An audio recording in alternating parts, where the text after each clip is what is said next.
Hello प्यारे दोस्तों, स्वागत है आपका इंटरव्यू क्लासेस में। बात करेंगे अपने इंग्लिश के पेपर में पूछे जाने वाले फर्स्ट फ्लाइट से जो मोस्ट इंपॉर्टेंट क्वेश्चंस हैं उनके बारे में। प्रोज सेक्शन के बारे में पहले बात करेंगे, फिर पोइट्री यानी कविताओं से कौन से सवाल पूछे जा सकते हैं उनके बारे में बात करेंगे। ठीक है, तो सबसे पहले आपको पेपर में जो 12वां क्वेश्चन मिलेगा ना, उसके बारे में बात करते हैं। यहाँ से आपको 4 क्वेश्चन मिलेंगे, जिनमें से आपको कोई 3 अटेम्प्ट करना है, मतलब 3 का आंसर देना है। ठीक है, और ये तीनों ही क्वेश्चन जो होंगे वो आपके 6 नंबर के होंगे मिला के, यानी 2-2 नंबर के ये क्वेश्चन रहेंगे। 6 नंबर आपके पक्के हो जाएंगे। ये जो क्वेश्चन अभी हम जिनके बारे में बात करेंगे उनको आप अगर तैयार कर लेते हैं तो। ठीक है, उसके बाद में अपना जो 13वां क्वेश्चन होगा, ये आपके 5 नंबर वाला क्वेश्चन होगा। यहाँ पे आपको 2 क्वेश्चन मिलेंगे, उनमें से एक का आंसर देना 80 वर्ड्स में और आपको 5 नंबर मिल जाएंगे। ठीक है, और 14वां क्वेश्चन जो होगा, जिसमें आपसे द प्रपोजल चैप्टर से पूछा जाएगा। ठीक है, तो ये सारी वीडियोस आपको इस वीडियो के डिस्क्रिप्शन में मिल जाएंगे, आप जाके देख सकते हैं। और फुटप्रिंट विदाउट फीट उसके क्वेश्चन आंसर हम डिस्कस कर चुके हैं, आप ज़रूर देखिएगा। और जो अपना सेक्शन बी रहने वाला है, लेटर, ईमेल, एप्लीकेशन, स्टोरी, वो सारा वीडियो जो है कंटेंट वो अपलोड कर दिया गया है। आप प्ले लिस्ट में जाकर ज़रूर चेक करिएगा, उनके बाहर कुछ नहीं आने वाला। ये मोस्ट इंपॉर्टेंट क्वेश्चन है जो आपको क्वेश्चन बैंक में मिल जाएंगे। ठीक है, और उसके अलावा भी जो मोस्ट इंपॉर्टेंट क्वेश्चन है वो इस वीडियो में आप पढ़ेंगे। ठीक है, पहला क्वेश्चन है, वाई डिड लेंचो से the rain drops were like new coins. Lencho ने अपने रेन ड्रॉप्स को न्यू कॉइन्स क्यों बोला, ऐसा क्या कारण था? तो आंसर लिखेंगे, Lencho compares the raindrops were like new coins because the raindrops help him to grow and harvest the crop। क्योंकि ये जो रेन ड्रॉप्स थी उसकी वजह से उसकी जो फसल है वो अच्छी होती। ठीक है, और हार्वेस्ट मतलब उस फसल से उसे फ़ायदा होता, which result in more prosperity, जिससे उसकी समृद्धि आती। कहने का मतलब उसके साल भर का जो राशन है वो जमा हो जाता। Hence he compares rain drops to new coins, इसके कारण उसने न्यू कॉइन्स बोला, क्योंकि जो फसल थी वो उसके लिए सब कुछ थी, ताकि उसके परिवार का भरण पोषण पूरे 1 साल तक हो सके। ठीक है ना, इसलिए उसने रेन ड्रॉप्स को न्यू कॉइन्स बोला। ठीक है, अगला है, what made him angry when he counted the money. उसको गुस्सा क्यों आया जब उसने पैसा गिना? तो पैसे गिनने पे क्यों आया? तो आंसर होगा, Lencho became angry when he counted the money because, यहाँ से आंसर शुरू होता है बिकॉज, क्योंकि he got only 70 pesos instead of 100 pesos, क्योंकि उसको सिर्फ है ना 70 पेसोज मिले थे 100 के बजाय, उसने डिमांड की थी 100 की। Since he had blind faith in God, क्योंकि उसका भगवान पे पक्का भरोसा था। ही thought that God would neither deny to give him money nor he would make any mistake in giving him 100 पेसोज। उसे ऐसा लगता था कि ना तो भगवान उसको मना कर सकते हैं, न ही वो कोई गलती कर सकते हैं, इसलिए 100 पेसोज आने चाहिए थे, लेकिन 70 पेसोज आए, इसलिए वो निराश हुआ। ठीक है, अगला क्वेश्चन है, why does the post master send money to Lencho, why does he sign the letter God. Post master ने लेंचो को पैसे क्यों भेजे और उसने लेटर के ऊपर गॉड ऐसा साइन इन सिग्नेचर क्यों किया? तो आंसर लिखेंगे, the post master sends money to Lencho so as to keep his faith in God alive and firm. वो लेंचो का जो विश्वास था भगवान पे उसको डिगमगाना नहीं चाहते थे, उसके विश्वास को जिंदा रखने के लिए उन्होंने क्या किया, पैसे भेजे। He gathers money with the assistance of his post office employees to assist Lencho on behalf of God and sign the letter God. उन्होंने अपने जो असिस्टेंट साथ में काम करने वाले से पैसे इकट्ठे किए, और क्योंकि बिहाफ भगवान के नाम से ही पैसे भेजे थे, भगवान के आधार पे पैसे भेजे थे, इसलिए बिहाफ पे भेजे थे ना, इसलिए उसने गॉड लिख दिया नीचे। ठीक है, अगला आंसर हो जाएगा, अगला क्वेश्चन हो जाएगा अपने, how did the post master help Lencho. किस प्रकार से हेल्प की? तो देखिए, the post master with the help of his friends and associates, अपने दोस्तों और सहकर्मियों के साथ कलेक्टेड मनी, पैसा इकट्ठा किया, and wrote a letter signed by God to Lencho and send the money with him. ठीक है ना, लेटर पे भगवान का साइन किया, गॉड लिखा ऐसे, और फिर लेंचो को भेज दिया। तो हेल्प कैसे की? अपने फ्रेंड्स की मदद से, एसोसिएट की मदद से, यानी साथियों की मदद से हेल्प की। अगला देखिए, Nelson Mandela long walk to freedom, इसके मोस्ट इंपोर्टेंट क्वेश्चन। पहला क्वेश्चन पूछा गया है, what ideals does he set out for the future of South America, Africa. South Africa के लिए मंडेला ने क्या आइडियल सेट किए थे फ्यूचर के लिए? तो आंसर लिखेंगे, Nelson Mandela set the ideals of liberating people from the bondage of poverty, suffering and deprivation.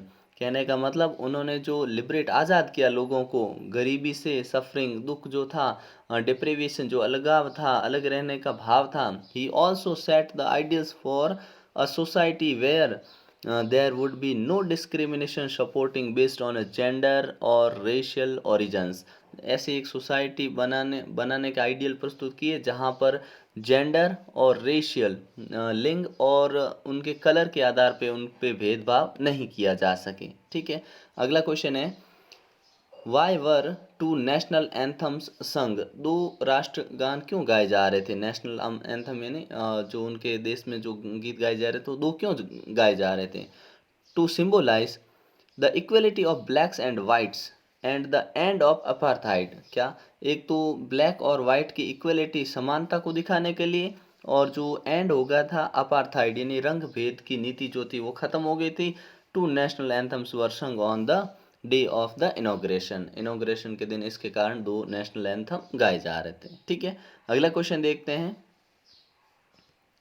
What does courage means to Mandela. Mandela के लिए करेज का मतलब क्या है. तो मंडेला कहते हैं according to Mandela courage was not to absence of fear. Fear नहीं होना मतलब किसी को डर नहीं लगता है तो वो करेजियस नहीं है. तो कौन है, but the Trump over it. लेकिन जो इस पे विजय, ट्रम्प यानी विजय, जो इस पे जीत हासिल कर लेगा किस पे, फियर पे, वो वास्तव में करेजियस है. A brave man is not one. एक बहादुर आदमी करेजियस नहीं होता. Who does not feel afraid. जो भय, जिसको डर नहीं लगता. But one who conquer that fear. लेकिन जिसने भय पे विजय हासिल कर ली है, डर पे जीत हासिल कर ली है, वो क्या है, वो करेजियस है. ऐसा मंडेला का मानना था. अगला क्वेश्चन देखते हैं. What twin obligations does Mandela mention. कौन से दो ऑब्लिगेशन है जो मंडेला ने बताए. तो देखिए, Mandela mention that every man has twin obligations. हर आदमी के पास दो जो होते हैं ऑब्लिगेशन, कर्तव्य होते हैं. कौन से. The first is towards his family. पहला जो उसके परिवार के प्रति, पेरेंट्स, अपने पेरेंट्स के प्रति, वाइफ एंड चिल्ड्रन, बच्चों के और पत्नी के प्रति पहला कर्तव्य है. The second obligation is his contribution towards fellow people, his community and his country. दूसरा जो उसका ऑब्लिगेशन होता है वो उसके साथी, जो साथ में लोग होते हैं उनका, उनकी कम्युनिटी, उनके समाज का, कम्युनिटी का, और हिज कंट्री, उनके देश का.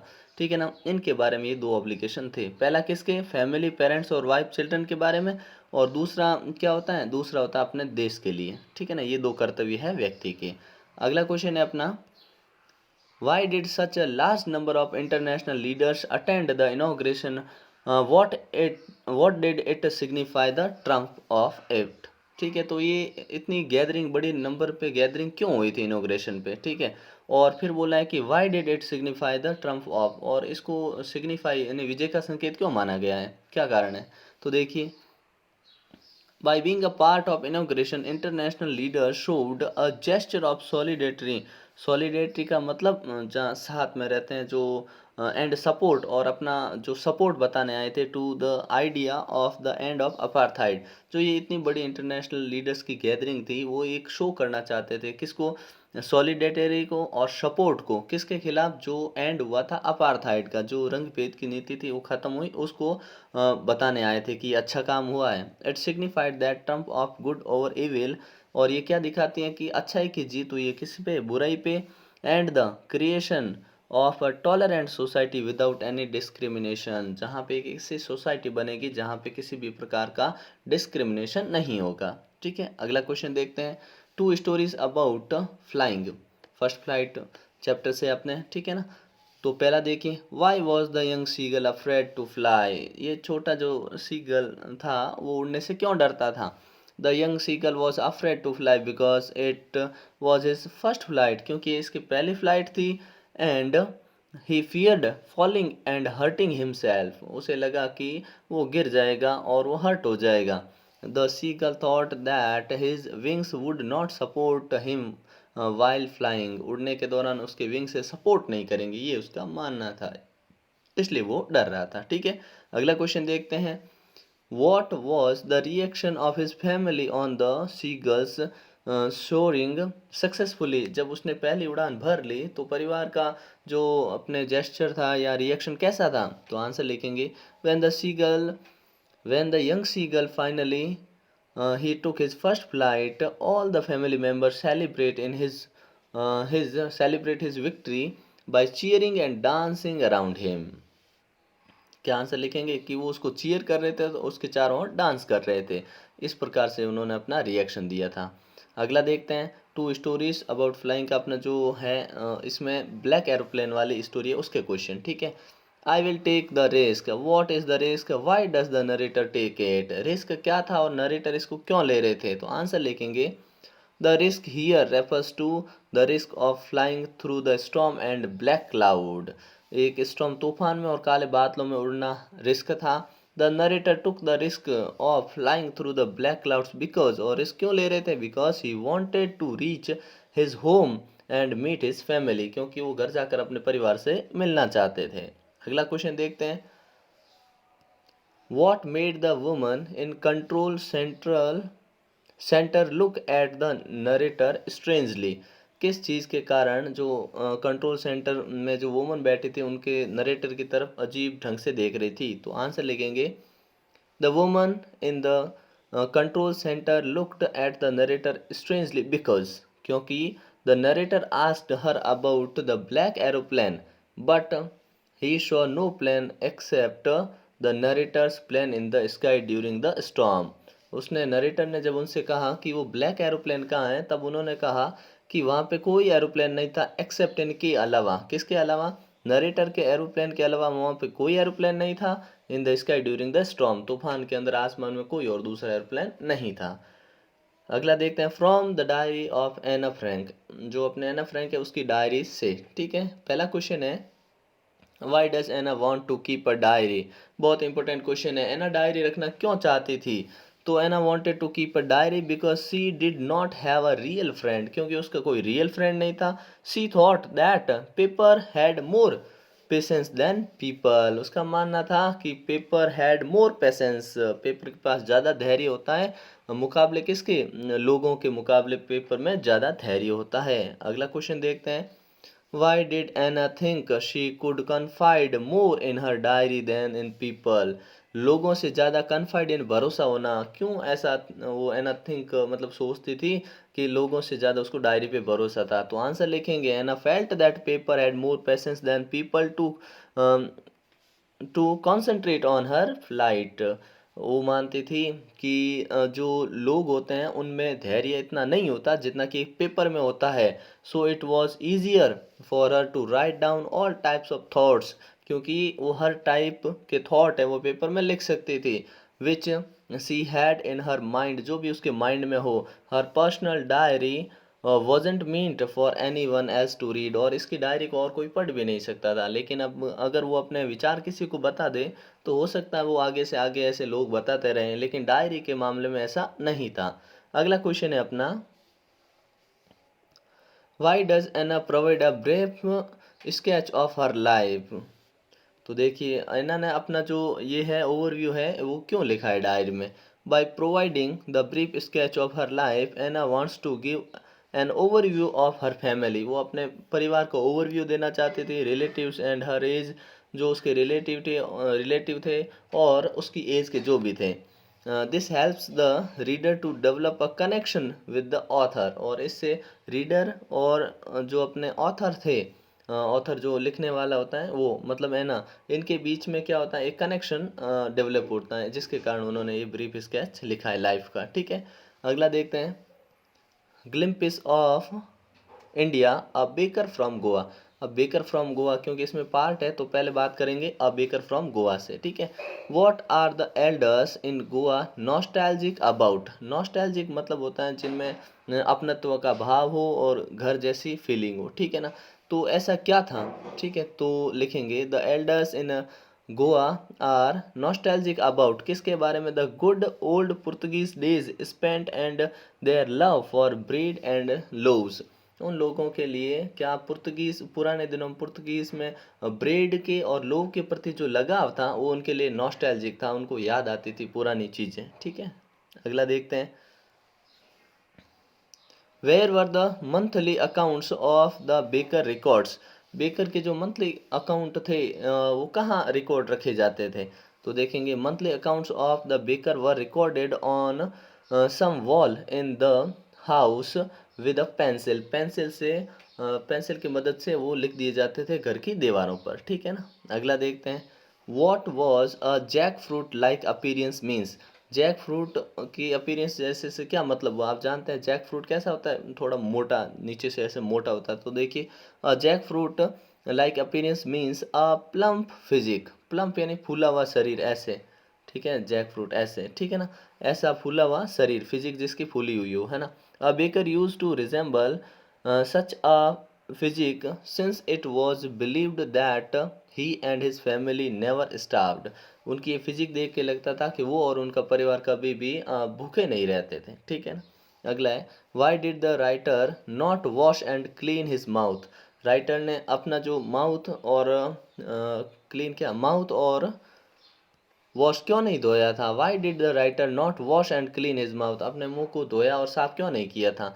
तो नरेटर का क्या मानना था, देखिए, the narrator as a child did not brush his teeth और वॉश हिज फेस और माउथ प्रॉपरली। दांत साफ नहीं करते थे, मुंह नहीं धोते थे, उसका क्या कारण था, he did not think it necessary, क्योंकि वो इसको ज़रूरी नहीं मानते थे। और इसके पीछे वो रीज़न क्या बताते थे, he justified his action by saying that a tiger never brushes his teeth। उन्होंने कहा कि टाइगर है वो अपना वो कभी ब्रश नहीं करता है, ऐसा कह के वो भी नहीं करते थे, ठीक है। अगला क्वेश्चन देखते हैं, अपने ग्लिम्पिसेस ऑफ इंडिया में कुर्ग जो पॉइंट है, जो आपके पार्ट है उसमें से, वेयर इज कुर्ग। कुर्ग कहाँ है, तो Coorg is the smallest district of Karnataka located Midway between Mysore and Mangalore. ये मैसूर और मंगलोर के बीच में आने वाली एक जगह है कर्नाटका के अंदर, ठीक है। अगला क्वेश्चन है, what is the story about the Kodagu people descent. Descent का मतलब हुआ पूर्वज, ठीक है ना। कोडुगु के पीपल जो थे, लोग थे, उनके पूर्वजों की स्टोरी क्या है, तो आंसर लिखेंगे, अकॉर्डिंग टू द ऑथर, लेखक के अनुसार, the fiercely independent people of Coorg are descendants of Greek and Arabs. ये ग्रीक और अरब के जो लोग थे उनके पूर्वज थे, ठीक है। और ये जो कुर्ग के लोग होते हैं बड़े फियर्सली इंडिपेंडेंट पीपल होते हैं, कहने का मतलब आत्मनिर्भर और बहुत ही खतरनाक लोग होते हैं। A part of Alexander's army moved south along the coast and settled here, settled there, ठीक है, यहाँ फुल स्टॉप लगाना है।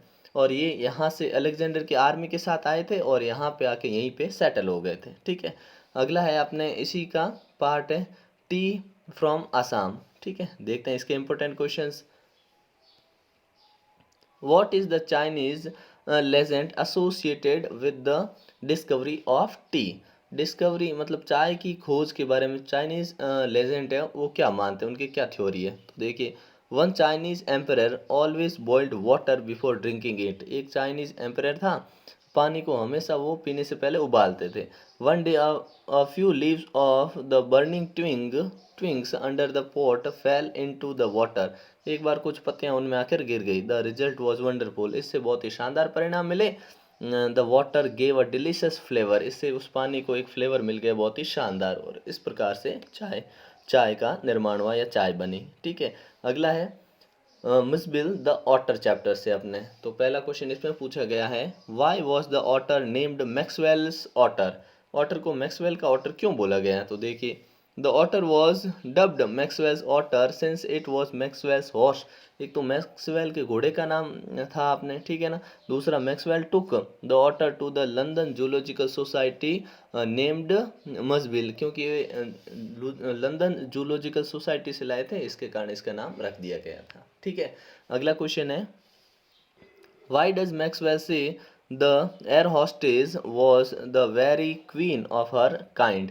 ऐसा उसने क्यों कहा अपने एयर होस्टेस को कि वो very queen of her kind, मतलब बहुत ही अच्छी है, उनके बारे में तारीफ के शब्द ऐसे क्यों कहे थे। तो आंसर लिखेंगे, Maxwell said that the air hostess was the very queen of her kind.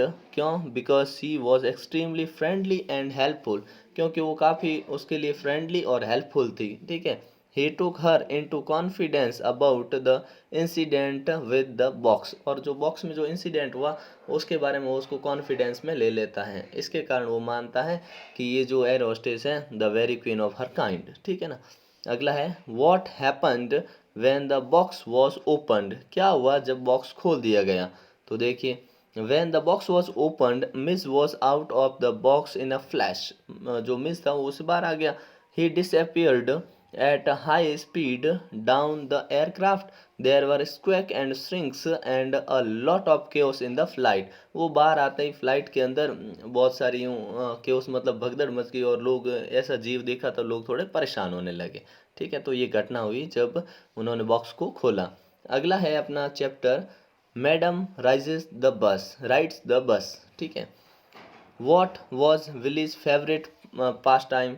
फिली अपने वेली जो थी इसका सबसे पास टाइम क्या था, मतलब टाइम पास कैसे करती थी ये. तो आंसर लिखेंगे Valli's favourite pastime was standing in the front door of her house and looking at the street outside. ये क्या करती, अपने घर के दरवाजे के सामने खड़ी रहती और लुकिंग और गली में देखती रहती, जो बाहर जो भी गाड़ियां जा रही है लोग जा रहे हैं उन सभी को वो देखती रहती, स्पेशली वो बस को देखती थी. ठीक है. Why does the conductor call valley madam. उसको मैडम कॉल क्यों किया है? क्योंकि ये छोटी बच्ची थी फिर भी मैडम बोला, तो उसका रीज़न क्या लिखेंगे हम. The conductor called valley madam because she behaved like a woman. क्योंकि वो वुमन जैसा महिलाओं जैसा बिहेव कर रही थी. She declined his help and was quick in her answer to the conductor's questions. क्योंकि वो उसने जब कंडक्टर ने हेल्प करना चाहा तो उसने एक तो मना कर दिया, डिक्लाइन कर दिया, और दूसरा वो उसके क्वेश्चन का आंसर तुरंत दे देती थी. ठीक है, इसलिए उनको मैडम बोला गया. ठीक है. अगला है why don't Valli want to make friends with the elderly woman. ये बुढ़ी औरतों के साथ दोस्ती करना क्यों नहीं चाहती थी. क्योंकि valley did not want to make friends with the elderly woman because she found her absolutely repulsive. क्योंकि ये औरतें उन्हें बड़ी खराब लगती थी. ठीक है ना, जिनके कानों में बड़ी बड़ी बालें होती थी, वो कुछ खाती रहती थी, तो ये चीज़ें उसको बिल्कुल पसंद नहीं थी. ठीक है. अगला क्वेश्चन है how did valley save up money for his first journey. अपनी पहली यात्रा के लिए उसने पैसा कैसे बचाया. तो Valli saved up the money for his first journey by resisting यानी किसी चीज़ को रोकना. किसको रोका. द टेम्पटेशन यानी लालच को उसने रोका. कौन सा लालच. To buy toys balloon peppermints and so on. बहुत सी ऐसी चीज़ें जैसे खिलौने हो गए, बैलून हो गया, पेपरमेंट्स हो गया, और भी ऐसी चीज़ें थी, इनको इसने रेजिस्ट किया. जो लालच आ रहा था उसको उसने कहा नहीं खरीदूंगी नहीं, बस मैं यात्रा करूंगी. इस प्रकार से उसने पैसा बचाया. अगला क्वेश्चन है अपना what was Valli's deepest desire. Deepest desire क्या थी. तो deepest desire was to ride on the bus she saw every day. जिस बस को वो हमेशा देखती थी उसमें यात्रा करने की उसकी डीपेस्ट डिज़ायर है, बहुत ही गहरी इच्छा थी. अगला क्वेश्चन है अपना 32वां why did Kisa Gotami go from house to house. एक घर से दूसरे घर किस्सा गौतमी क्यों गई थी. तो आंसर लिखेंगे Kisa Gotami went house to house as it was advised by Gautam Buddha. Gautam Buddha ने उनको बोला था कि आप जाइए टू गेट मस्टर्ड सीड लेके आइए फ्रॉम हाउस उस घर से वेयर डेथ हैजंट अकर्ड जहाँ पे अभी तक किसी की मृत्यु नहीं हुई है, इसलिए वो एक घर से दूसरे घर जा रही थी. ठीक है. अगला क्वेश्चन है जो अपने इस सेक्शन का ये लास्ट क्वेश्चन है. ठीक है ना, जो है what did she understand the second time that she fail to understand the first time. वो कौन सी जो चीज़ थी जो सेकेंड टाइम में समझी, जो फर्स्ट टाइम में वो समझ नहीं पाई थी. तो आंसर लिखेंगे after failing to produce a handful of mustard seed from a house where death had never knocked at the door. वो जब शीड लाने गई, मस्टर्ड शीड, जिस घर में कभी कोई मृत्यु नहीं हुई, तो उस घर में ऐसा कोई घर उसको मिला नहीं. She sat down by the road side feeling helpless. वो सड़क के किनारे बड़ी निराश मुद्रा में बैठ गई. She saw the lights off the city that flickered up and extinguished again. जो लाइट सामने सिटी की लाइट दिख रही थी वो फ्लिकर कर रही थी, बंद हो रही थी, चालू हो रही थी. She learn from her experience. तब उसको ऐसा अनुभव हुआ that woman lives are like the lights and death is common to all. तब उसे महसूस हुआ कि जीवन भी लाइट की तरह है और मृत्यु एक कॉमन चीज़ है. ठीक है. तो ये अपने छोटे क्वेश्चन फर्स्ट फ्लाइट के पूरे हो चुके हैं. अब नेक्स्ट वीडियो जो आपको मिल जाएगा वीडियो के डिस्क्रिप्शन में, जिसमें हम डिस्कस करेंगे 5 नंबर वाले क्वेश्चन. और उसके बाद में आपके रहेगा द प्रपोजल के सबसे मोस्ट इंपॉर्टेंट क्वेश्चन है वो रहेंगे, ठीक है, क्योंकि वो फिक्स है चैप्टर से पूछे जाने। और उसके बाद में आपको पोइट्री के सेक्शन के जितने भी क्वेश्चन है वो भी मिल जाएंगे, ठीक है। तो चैनल पे नए तो सब्सक्राइब करिएगा, लाइक करना नहीं भूलें और दोस्तों के साथ शेयर ज़रूर करिएगा, ठीक है। मिलते हैं नेक्स्ट पार्ट में, तब तक के लिए बढ़िया ढंग से पढ़ते रहिए, शानदार तैयारी करते रहिए। कोई आपको डाउट आए तो कमेंट सेक्शन में पूछ सकते हैं। जय हिंद, जय भारत।